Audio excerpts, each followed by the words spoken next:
네, 오늘 아침에 새로 들어온 소식 보겠습니다.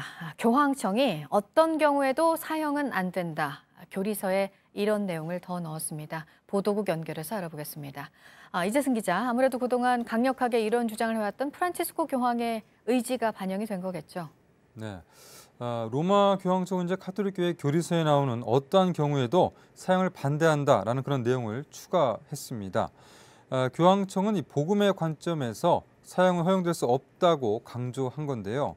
과거 수기 동안 일부 특별한 경우에 한해 사형을 인정해온 가톨릭 교회의 기조는 지난 2005년 선종한 교황 요한 바울 2세 때부터 바뀌기 시작했습니다. 또 프란치스코 교황도 2013년 즉위 이후에 아무리 처벌받을 죄가 심각해도 인간의 존엄까지 앗아갈 수는 없다라고 거듭 밝혀왔습니다. 일각에선 그러나 이번 교리서 수정이 가톨릭 내 갈등을 촉발할 수 있다는 우려도 나오고 있습니다. 다음은 러시아가 유엔 대북 제재에도 불구하고 북한 노동자를 고용하고 있다는 외신 보도가 있어 전해드립니다. 미국 월스트리트 저널은 러시아 내무부 등 정부 자료를 인용해 러시아가 안보리 제재 이후에도 북한 노동자 10,000명에게 입국과 또 신규 고용 허가를 내줬다고 보도했습니다. 또 지난해 말 기준으로 러시아에 체류 중인 북한 노동자 수는 24,000명에 이른다고 전했습니다. 네, 그리고 다음 소식은 국내 최대 규모의 불법 웹툰 사이트 운영자, 지금 구속이 된 상태로 재판을 받고 있습니다. 네이버 웹툰이 이 운영자를 상대로 손해배상 소송을 냈네요.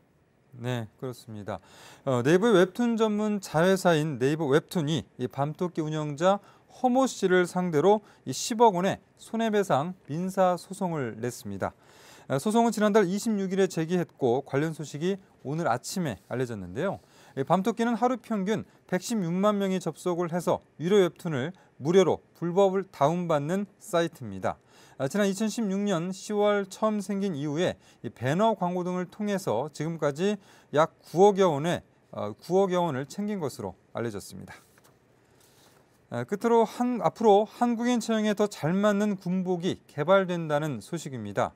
산업통상자원부 국가기술표준원과 육군 군수사령부가 협약을 맺고 그동안 축적된 3차원 인체정보 빅데이터를 군복 등 군수품 제작에 활용하기로 했습니다.